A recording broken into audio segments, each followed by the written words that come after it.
Good evening, ladies and gentlemen. Thank you so much for joining us here today. Thank you, Ambassador. As you just heard, a delegation has been here for 3 days.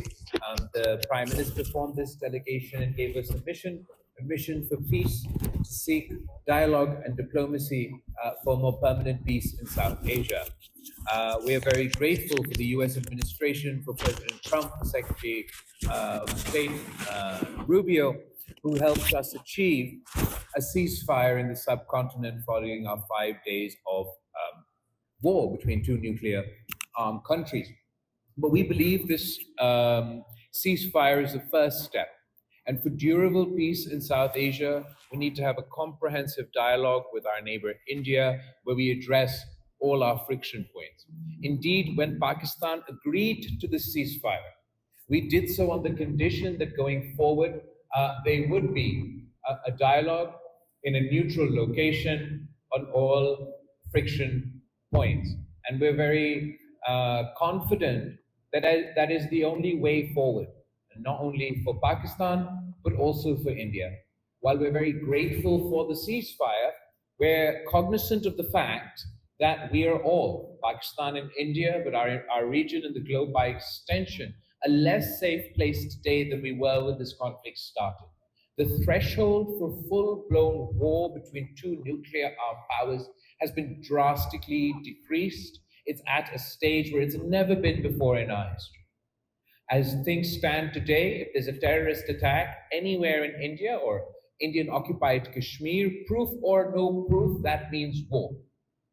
That doesn't serve the interest of my country, and that certainly doesn't serve the interests of the people of India. The President of the United States' vision is clear. The President of the United States' policy is clear. He too would like peace. Pakistan would like peace, but it is evident from the statements of the Indian Prime Minister, from various officials in the Indian government, from their visiting delegation, that the Indian government is not interested in a dialogue. They are not interested in engaging on this topic with Pakistan. However, we're optimistic that just like the United States and other parties played a role in achieving our ceasefire, that as a result of our efforts that will continue on to other countries from tomorrow, we'll be able to all collectively prevail over India. The United States will be able to speak to India as a friend who has close relationship with them and convey to them, convince them that this is in the interest of our two countries. In any comprehensive dialogue with India, Pakistan would be ready to talk about terrorism. As far as the most recent attack that took place in Indian-occupied Kashmir, we know that we weren't involved. This assessment is endorsed by the US intelligence community, by other international intelligence organizations.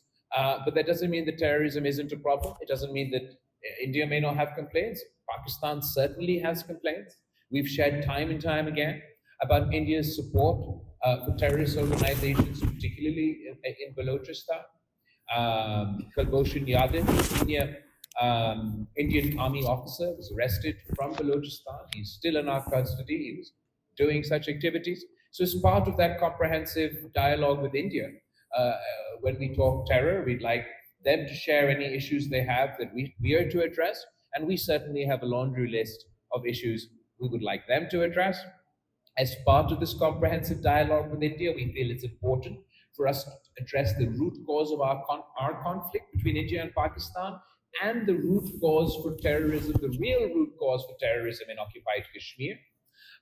As long as India continues to ignore the issue of Kashmir, continue its policy of oppression and suppression in the valley, the reaction to that will be, unfortunately, that the domestic population will become the cannon fodder for terrorist organizations who want to conduct such attacks in the future. So that's why we feel it's important that we address the root cause of our problems. And in addition to that, you'll be aware, and you'll join me in condemning the Indian government's decision to weaponize water and cut off the water supply for 240 million people. We feel it's important that if we are to have a new dialogue with India, if we are to make new promises amongst each other, if we are to perhaps sign new treaties, then it's all the more important that we abide by our old treaties, so we have confidence in each other that the new agreements that we are to make are worth more than the paper that they are written on. I think I've covered all the aspects there. I want to leave maximum time for you to be able to ask questions of me or of anybody else on the panel here today. Thank you very much, everybody, and I hand it over to the ambassador to put up the, yeah, sure.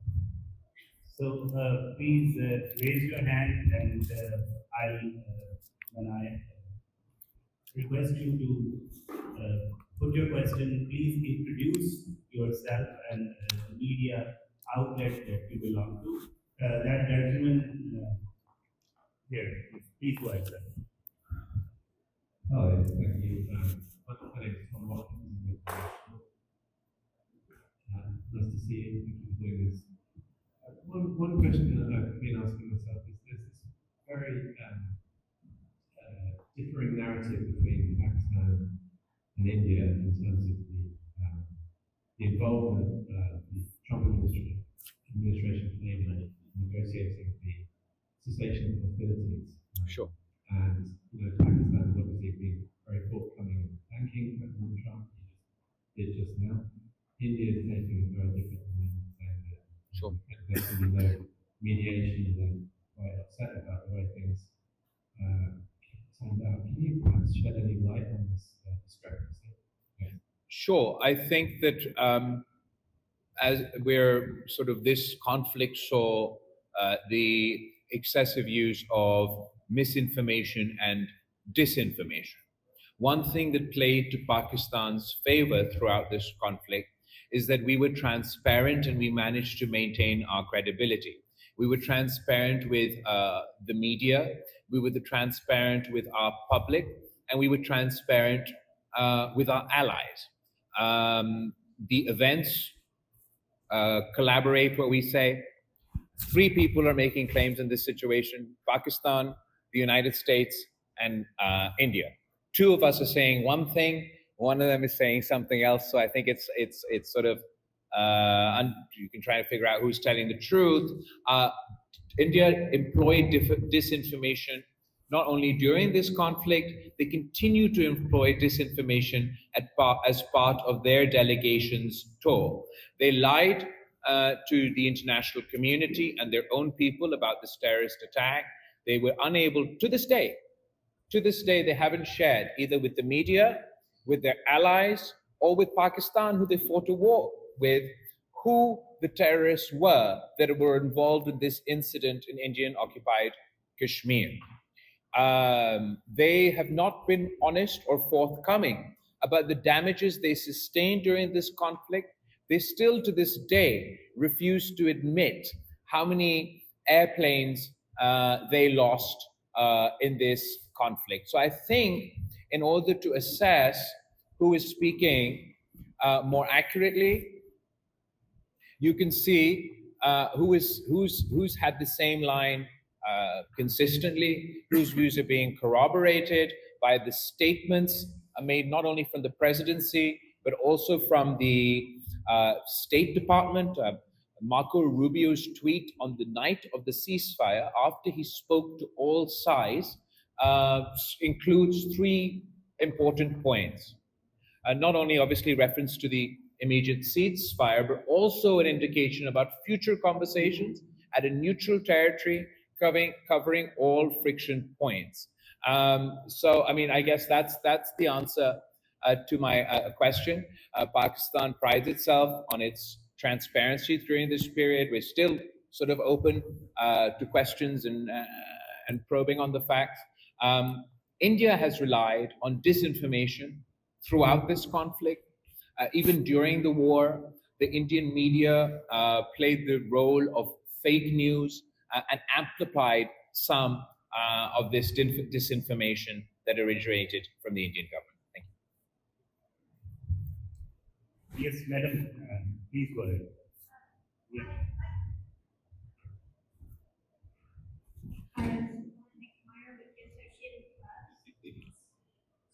Could you be a little louder, madam? Sure. It's Ellen McMyer with the Associated Press. Thank you for doing this. The fact that the conflict is between two nuclear armed countries concerns the world at large. Did anyone in your meetings with the Americans, did they press you for a commitment of no first use? And would Pakistan agree to no first use?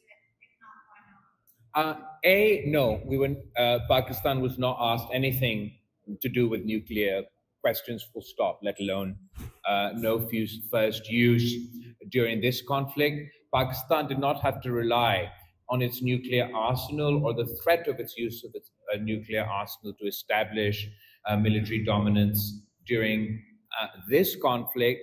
As far as future obligations or future commitments, I think the important first step is to build on this ceasefire, work towards a comprehensive dialogue where we can address any and all issues in an environment of peace outside of these hostilities where our neighbor is threatening to cut off our water supply. They call the ceasefire a pause, not a ceasefire. They call the ceasefire a trailer and expect us to wait for the movie. Their prime minister is giving speeches where he says, I have a message for the youth of Pakistan, eat bread or eat my bullet. I think in that environment, perhaps that's not the most conducive to take revisions of our, come up with revisions of our policy. However, I believe if we start moving towards peace, then there will be lots of steps that both sides could take to ensure that our neighborhood is a safer place. Yes, sir. Hello, my name is Brady Knox. I'm with the Washington Examiner. So here in the U.S., I would say there's a perception that the historical relationship between Pakistan and the United States is slowly withering away, that the United States is now trying to transition to a close relationship with India, and that in turn China is coming and taking Leo's place in Pakistan, and then that's adding a whole new dynamic. So as a delegation that came here to strengthen the relationship between Pakistan and the United States, how would you respond to that characterization?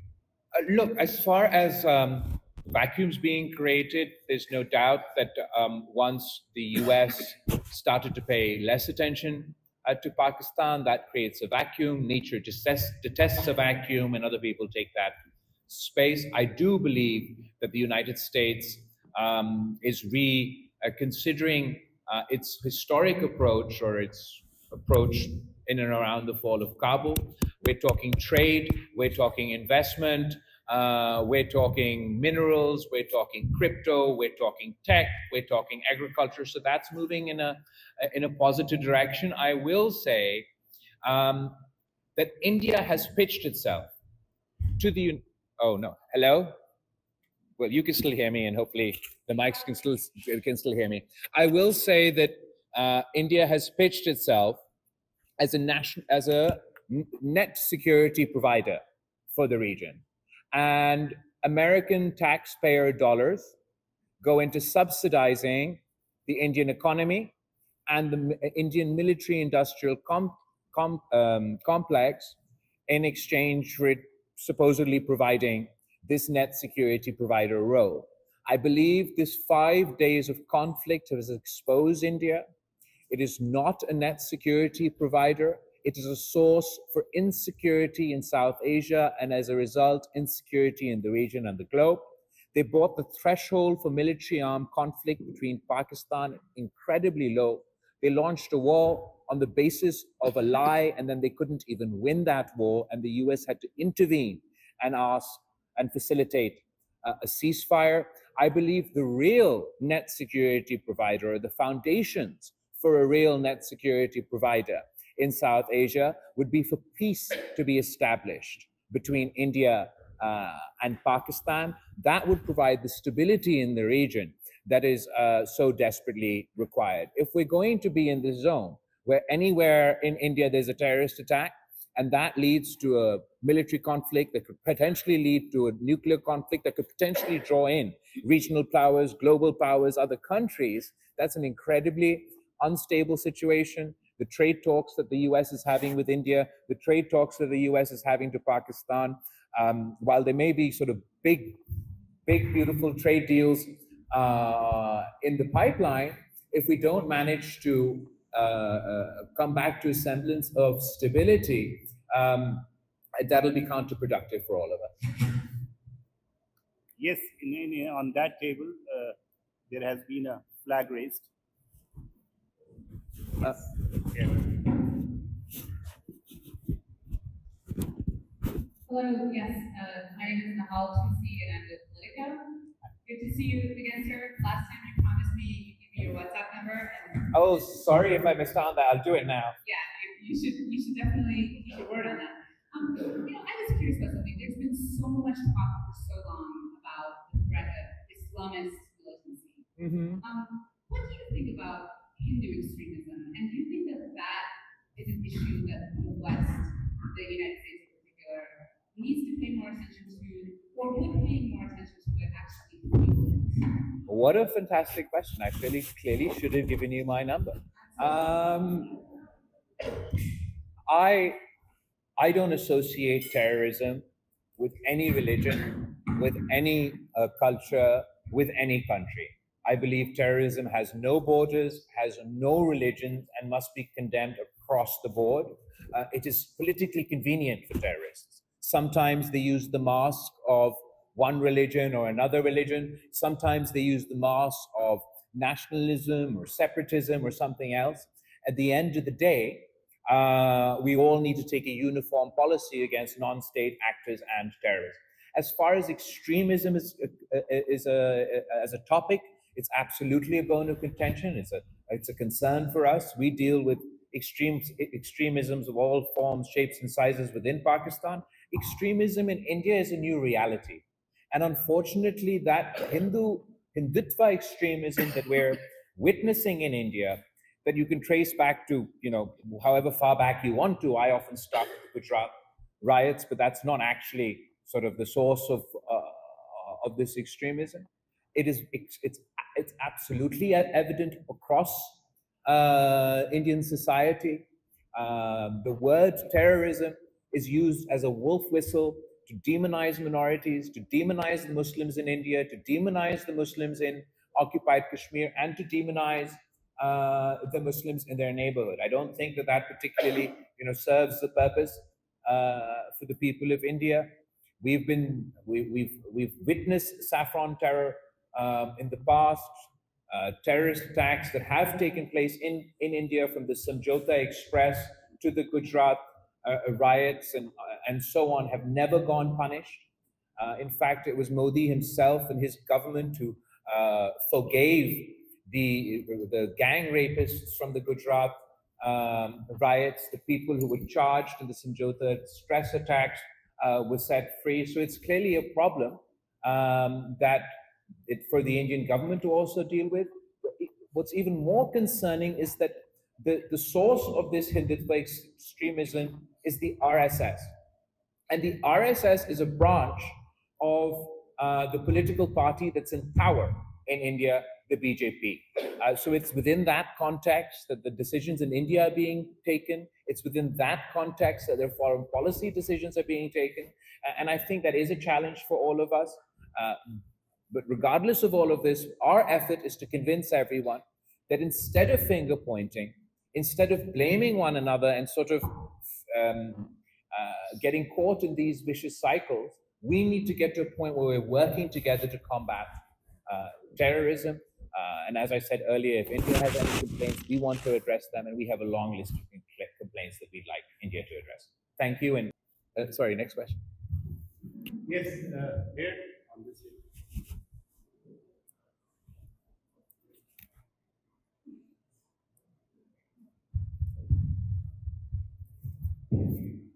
Degrees from Reuters.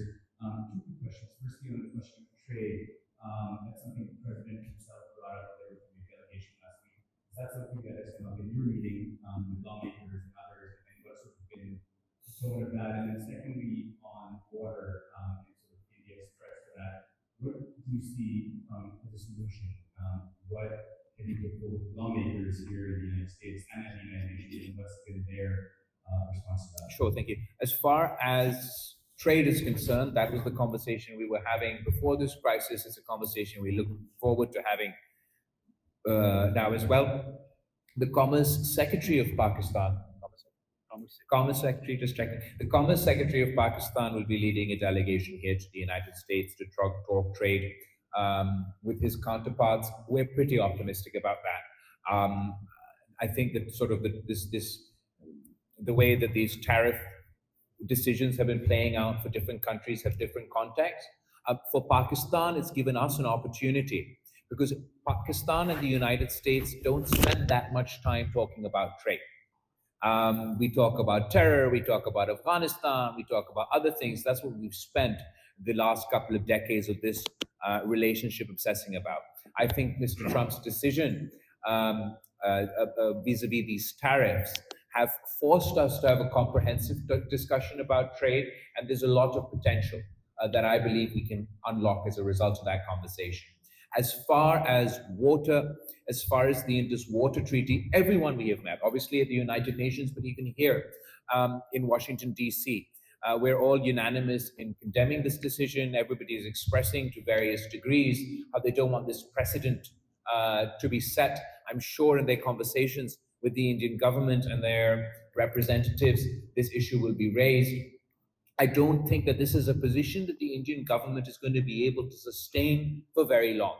It is not the moral high ground, it is the lowest of the low ground to try and maintain this position that you're going to cut off Pakistan's water.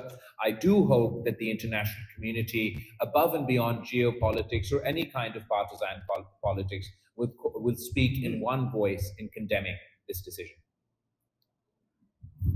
Yes, there. Thank you very much. I just wanted to follow up on the Indus Water Treaty. A little louder. A little louder. Thank you very much. My name is Vincent. Just wanted to follow on the Indus Water Treaty. In your meetings with your American counterparts, did you give them a request? Did you request them to help you negotiate with India to help you solve this problem? This is first. Secondly, you did talk about your earlier presentation that India has not been forthright about their own losses. Could you confirm with us how much loss Pakistan suffered? How many jets were damaged? Sure. First question was for the jet. Oh, yes. So as far as the water issue is concerned, and as far as discussions with the United States is concerned, we haven't asked for mediation on any of our issues. We have asked the United States to talk to India as a friend and convince them that we need to sit down and have a comprehensive dialogue encompassing all our issues. The United States representatives that we have met, be it at the United Nations or here at the State Department, obviously expressed concern about this decision and their desire to see this decision taken back. As far as the damage that Pakistan took, we did not lose a single jet in this conflict. We took down 6 Indian planes, but we had 20 Indian planes in our locked at the night of the initial attack. Because our armed forces showed restraint, they only targeted those planes that emptied their load on Pakistan and hit our civilian infrastructure and our civilians on that first night. As far as the damage as a result of the drones that fell within Pakistani territory, the missiles that were fired in Pakistan, the Pakistani government, the Pakistani armed forces have released a comprehensive report on that with pictures, with information, with everything. I'm happy to ask someone to share that with you. Yes, sir. Yeah.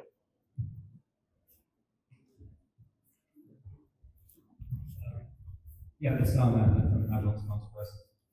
If you could share a little bit more about the tangibles with your meetings with the US officials here, it does seem as though there's a sense of heightened opportunity at this time as opposed to during the Biden era when it felt like Pakistan was somewhat shut out. Would you agree with that assessment? And second question was, in your reporting that did appear, Pakistan was named on these lists for partial or full travel bans. Obviously, hasn't occurred. If you're able to share any insight into the negotiations or the dialogue that has been happening, we appreciate it. Thank you. As far as the Biden administration is concerned, at the tail end, I was foreign minister of Pakistan, and I certainly didn't feel shut out from the Biden administration. I believe Pakistan made important progress during those days. Obviously, there was a different context. This crisis has afforded another opportunity for us to talk peace, particularly given the role that the United States president has played. We're definitely leaning in on that. As far as Pakistan being on this list, I think given the progress that Pakistan has made by and large combating terror, the cooperation we have in the CT domain with the United States. I mean, if you recall, when the US president made his first speech, the second time round he became president, the joint sessions of Congress, there was one country that he thanked for their cooperation on CT, and it was Pakistan. So I think whatever metric they were using, and FATF, we went through a long, arduous process along with the United States and other countries. Again, when I was foreign minister, this process concluded, and Pakistan went from being on the gray list to on the white list. So I think whatever metric they're using to make these decisions,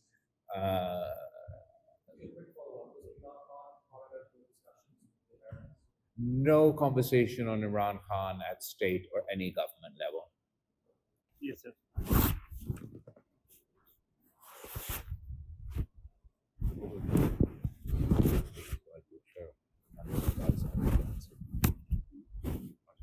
Hi, my name is Musla and I'm with Fox News Channel.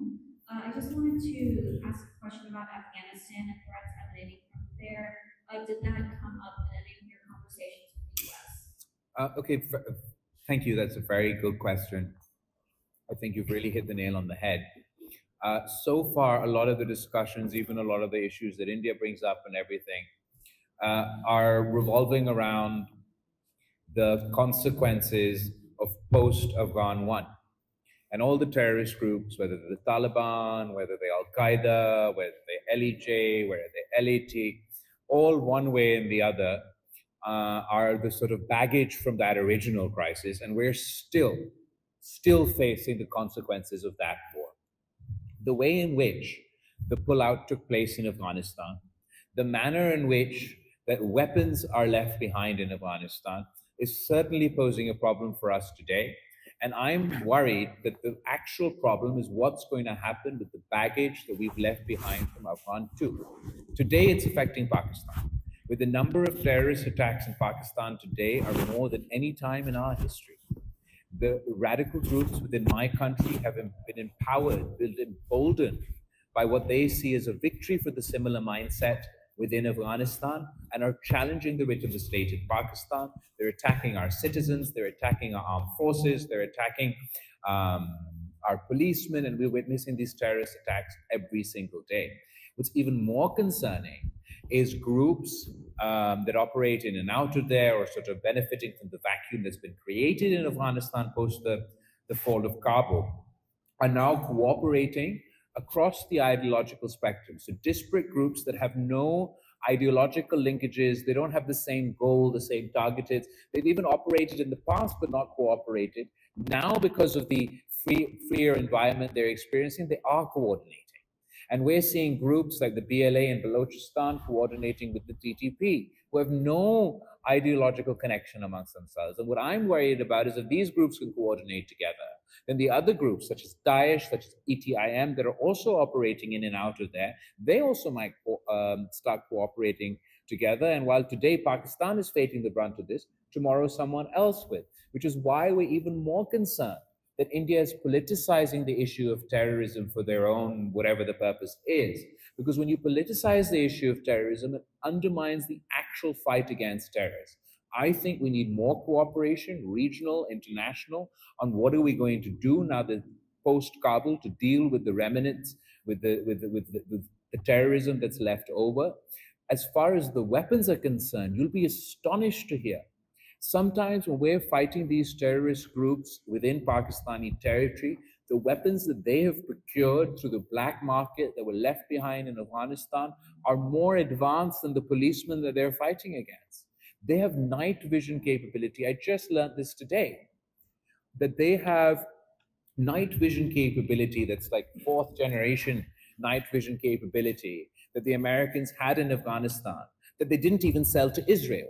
It was that advanced, this technology. And now this technology has found itself in the hands of extremists. So Pakistan is facing the blowback of that today. What I'm really concerned about is, heaven forbid, in the future, somebody in and out of Afghanistan crosses into Pakistan or doesn't even cross into Pakistan, but goes on to conduct terrorist attacks in a third country, which is why we're calling for dialogue, comprehensive dialogue that includes terrorism, so we can cooperate in the region, but also seeking to cooperate internationally. We have a counter-terrorism dialogue coming up between Pakistan and the United States, and I think it would be very beneficial in the context of your question. Sir.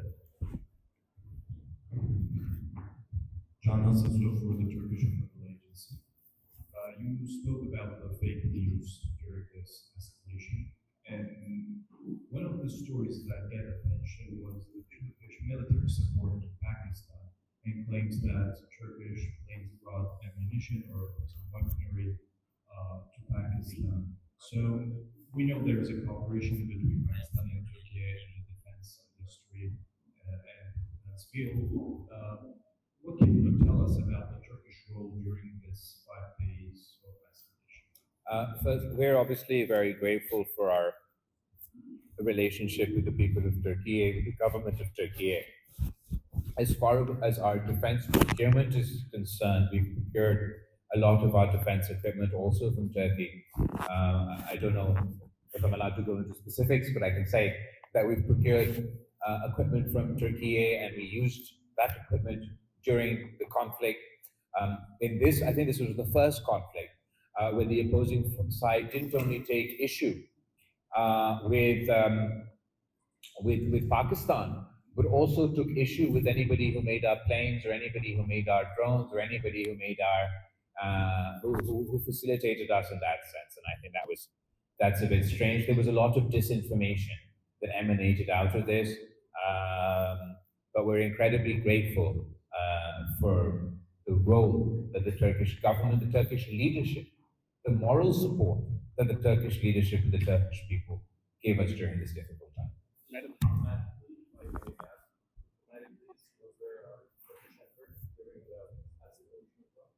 Absolutely, absolutely. There was many friendly countries reached out not only to us, also to India, to try and ensure that the issues didn't escalate and we could work towards a ceasefire. Yes, I have an alternate view. One thing the Indian delegation has been telling the media here is that they're not interested really in any talks with Pakistan, because the Pakistani civilian leadership does not really hold any real power, and it's the military that makes foreign policy. So how would you react to that? Thank you. First of all, that's not what they're saying. They're saying no, no, no, no to everything. When the terrorist attack first took place, the Pakistani government, the Pakistani Prime Minister said, let there be an international impartial investigation into the terrorist attack. They said no. Donald Trump says, let there be mediation between India and Pakistan. They say no. We say, let there be dialogue between Pakistan and India. They say no. They haven't said whether the dialogue, they haven't pointed out to us that if the dialogues with the civilians or military, they've just said no across the board to dialogue with Pakistan. The military leadership and the political leadership are all on the same page within the Pakistani context. We're united against terrorism, and we believe it is in the interest of our region to establish peace with India. It is India who's been running away from calls for an investigation, and it's been India who's been running away from efforts for dialogue. I believe that is perhaps the lamest excuse for not having a dialogue right now. If they'd like to talk to our generals, I can arrange it. If they'd like to talk to our politicians, I can arrange it. That shouldn't be a problem. It's quite ironic, because the only communication that is taking place is with the army. Isn't it ironic? What a question. Think about it. The only communication that is taking place right now is between DGMOs. So military is talking to military, and here they come to Washington D.C. and say we are not going to talk to you because we don't want to talk to the military, my friends. Military is the only agent that you're talking to. But only in the context of the ceasefire. Above and beyond the ceasefire, There's no communication. no communication either with the military or with the civilians. But on the ceasefire front or the de-escalation front, the point of contact is DGM. Corruption post for Indian delegation in Washington. They kept the delegate of Pakistan as the proxy of China, and this is the threat of lateral interest in the region. What is your take on that? I mean, I just think that the Indian delegation is getting increasingly desperate. If that's a narrative that they'd like to pitch, so be it. But that was not the basis of this conflict. Supposedly, the basis of this conflict was terrorism. Terrorism that took place in Kashmir. They've cut off our water supply. All of these things have nothing to do with China. They might think that I think that this sort of image that they've been trying to this image about themselves that they've been pitching here in the United States, that we're going to be the net security provider, that subsidize our economy, subsidize our military-industrial complex for some future war within the region, has actually been exposed and backfired during this conflict.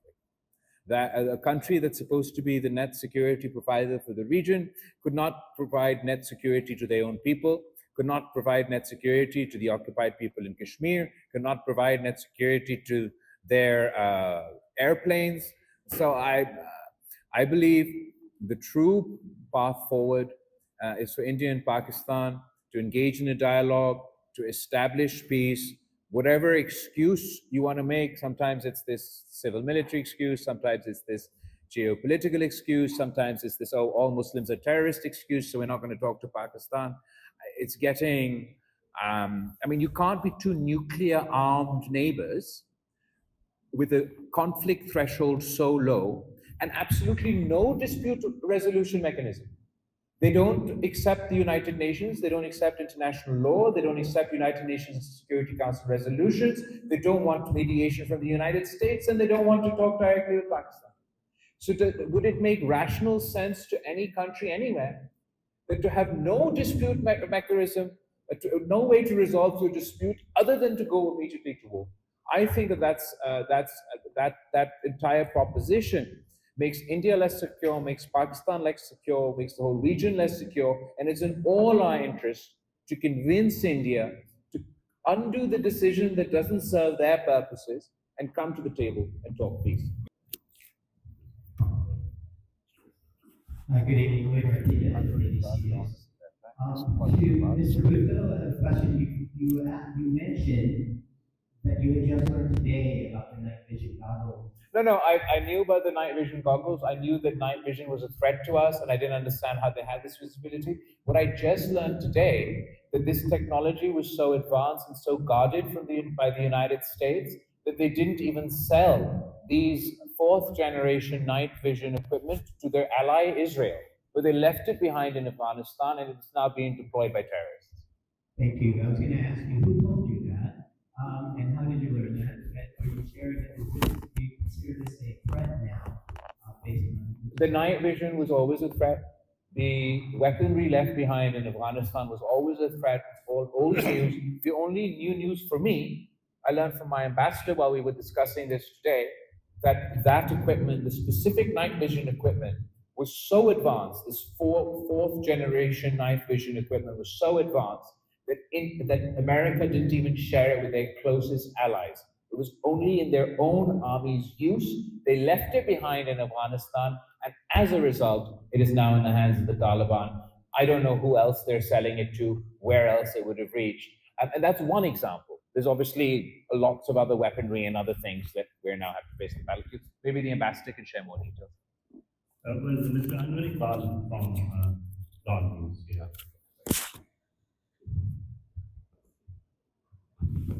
Thank you very much. The interaction that you know, not meeting here, getting Washington, you just see that people, when you feel that people realize the seriousness of it, the mention of India's opportunity, that it is going to, I mean, India really shows the lifeline of hundreds of millions of people. It's trying to block the flow that India's river has been flowing through that land for 5,000 years, maybe more. I mean, and they are taking control there.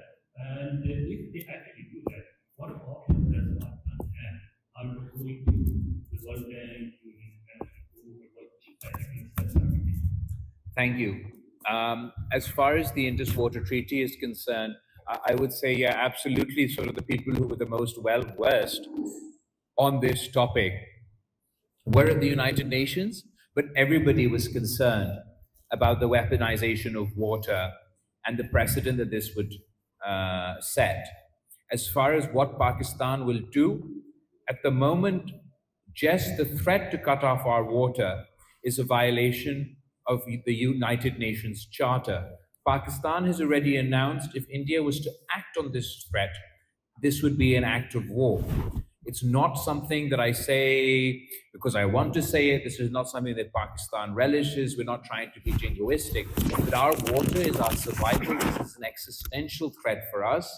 If India goes on to implement this threat, we will be forced to fight a war, potentially the first nuclear war over water.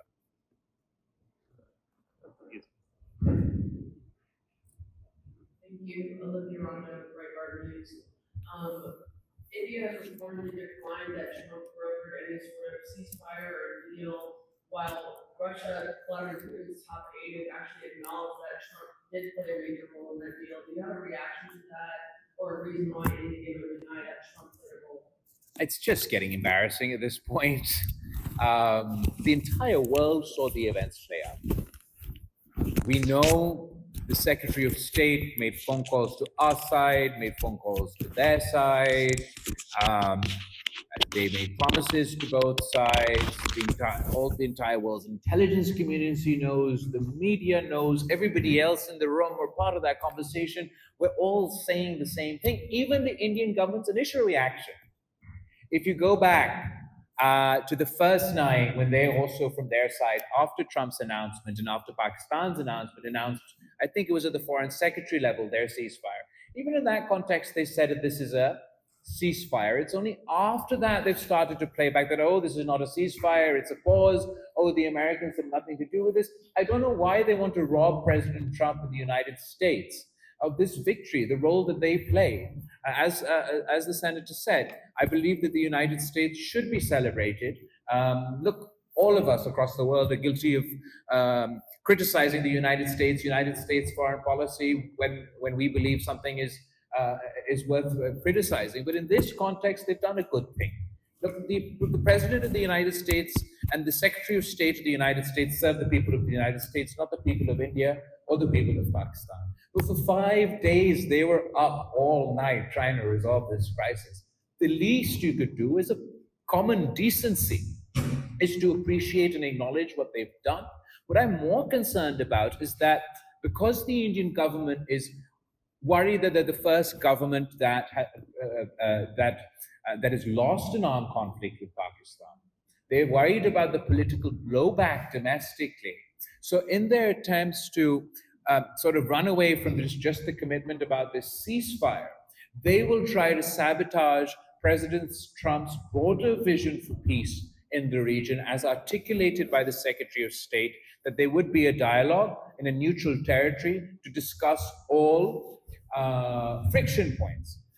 So our effort is to continue to engage all partners, to convince India that whatever you call it whatever you like, but let's start the peace process.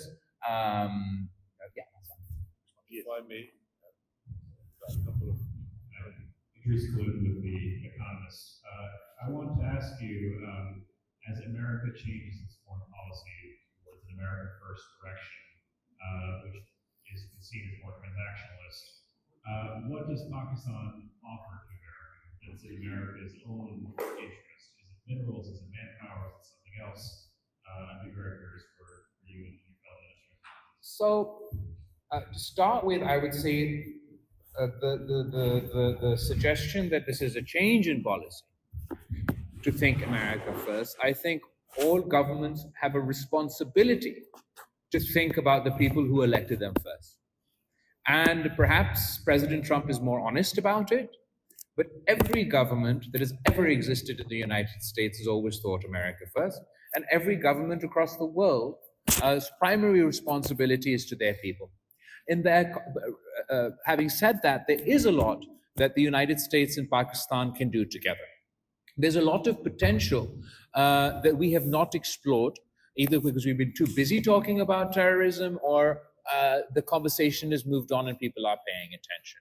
Within that context, there's the mineral component that our senator mentioned. Pakistan is going into crypto and tech in a big way. I believe that there's work we can do together in the agriculture sector to help address the food insecurity issues in the world with cooperation in modern technology and other things that we could get from the United States. So there's many domains in which, particularly on the economic front, we can explore more potential between one another. Saying America first, I believe that every government thinks about their country first and makes decisions in light of that. A question for Minister Malik. During the heat wave last month in May, schools were shut and students had to be forced to stay at home. Could you give us an estimate of the economic and societal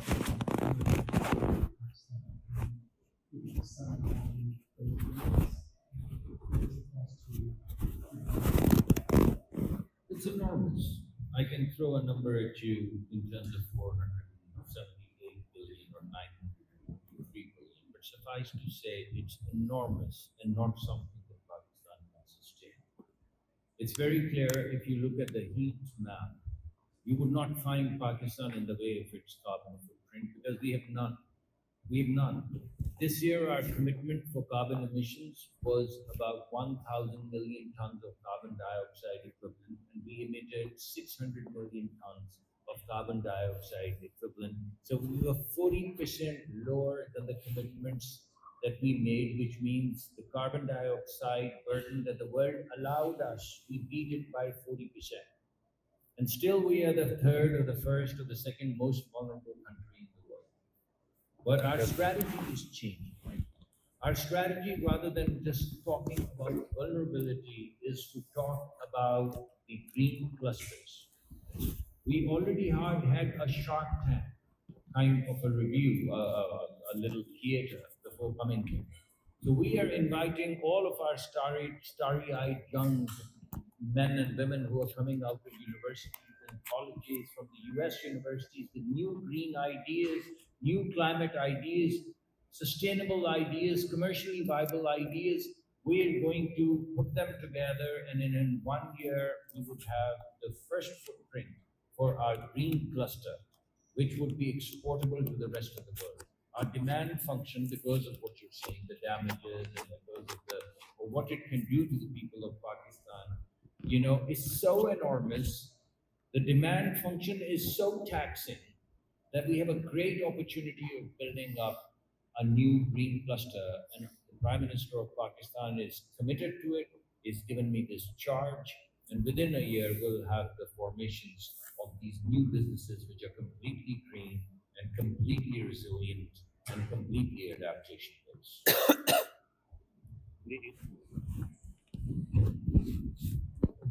Hello everybody. My name is Brady here. I'm from 8 games, 7 games, 4 events of the UK. I have a question with Mr. Rahul, His Excellency. If you get a comment about only the Chinese version of Mango, I don't know. I didn't say Chinese version, that would be an People improvement. version. Don't you think that can impact our relationship with China? No, I don't.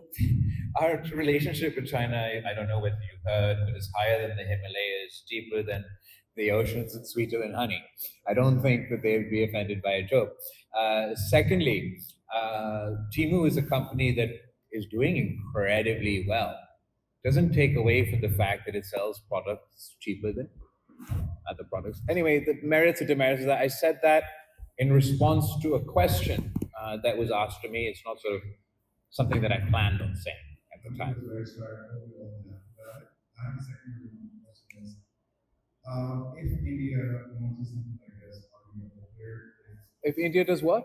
if India launches its strikes again and they can go prepared, how are we protecting our sovereignty and are we prepared or are we going to be like, what if they come up with better, new ideas? At the moment, Pakistan is confident in its nuclear, sort of the non-nuclear arsenal things that we have that allowed us to maintain a dominance during this conflict, that not only shot down 6 Indian planes, but forced the Indian Air Force to either down or move their planes away from our border. We're confident that it'll take a while to even for India to match the parity on this front at this stage. Yes, that is. Then we have the two ladies here, and I suppose these are the last. From what? From United World. Okay. The question here is there's this sharp rhetoric from the Indian side, from the Indian side, on the region. So do you see this escalating in the weeks and months ahead, or how do you see it? Do we witness around hostilities As far as the comments that the Indian leadership are making, there I've quoted some of it earlier. I'm not going to repeat it now, but they certainly don't sound like the messages of a man of peace. They are threatening. They are escalatory. However, I'm not worried about the potential conflict as a result of the rhetoric.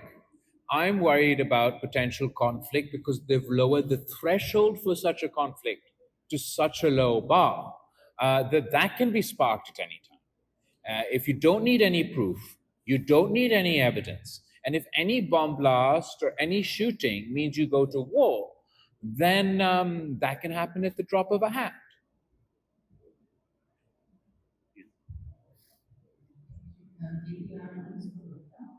What do you, sorry?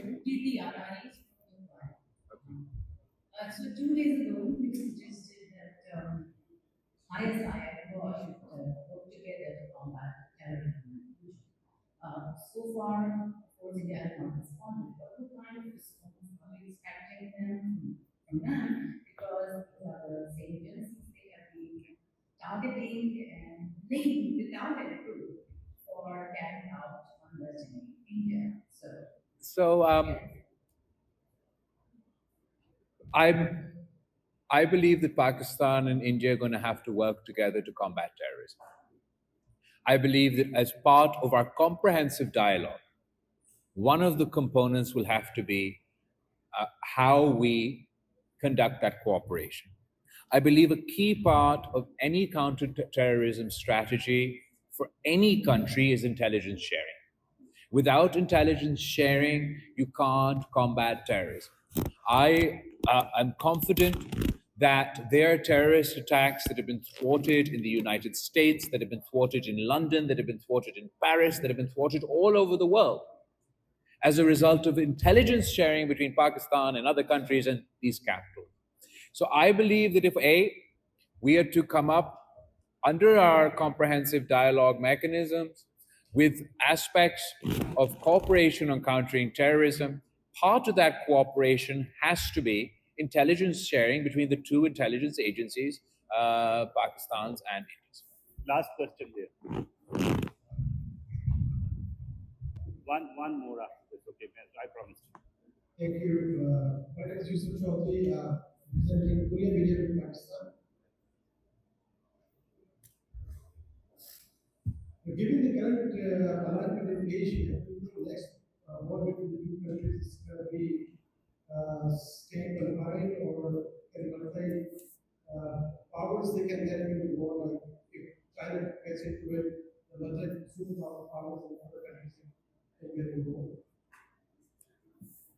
I think that it's important for us to establish peace in the region. I don't think it's much of a stretch of the imagination to envision a scenario where other countries, where other powers are drawn into a conflict between India and Pakistan.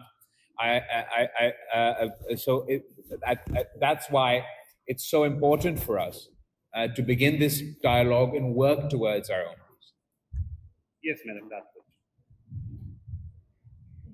Let me ask you Al Jazeera.